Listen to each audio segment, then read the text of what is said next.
లైఫ్లోనే ఇలాంటి రైడ్ని అయితే ఎక్స్పీరియన్స్ చేయలేదు. హలో గైస్, లాస్ట్ వీడియోలో చెప్పాను కదా సపరేట్గా వెహికల్స్ అయితే సార్ వాళ్ళు పిలిపించారని చెప్పి ఇంకా వెహికల్ని ఎక్కేసి స్టార్ట్ అయిపోయాము. ఒక్కసారి ఈ రోడ్డును చూడండి. ఈ రోడ్డు పైన ఈ వెహికల్లో వెళ్తా ఉంటే చాలా భయం వేసింది, ఎక్కడ పడిపోతామో అని చెప్పి. నిజం చెప్తున్నా, ఇలాంటి రైడ్ని అయితే నా లైఫ్లో ఎప్పుడూ అసలు ఎక్స్పీరియన్సే చేయలేదు. ఫస్ట్ టైం అయితే చేశాను. చాలా అంటే చాలా బాగుంది.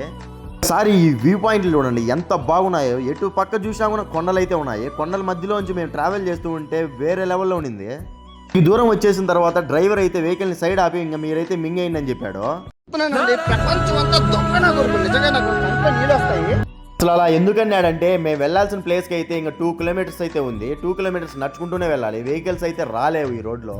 ఇక్కడ కొంతమంది అయితే ఇల్లులు కట్టుకొని ఉన్నారు. ఇక్కడ నివసిస్తున్నారో లేదో మనకైతే తెలియదు, కానీ ఇక్కడ ప్లేస్ అయితే బాగుందని చెప్పి ఫొటోస్ అయితే తీసుకున్నాం కొన్ని. సేపటి తర్వాత మా సార్ వాళ్ళు అయితే వచ్చి మేము అనుకునే ప్లేస్కి అయితే తీసుకెళ్ళిపోతున్నారు. అసలు ఎక్కడికి వెళ్ళాము, ఏం చూసాము నెక్స్ట్ వీడియోలో చెప్తాను.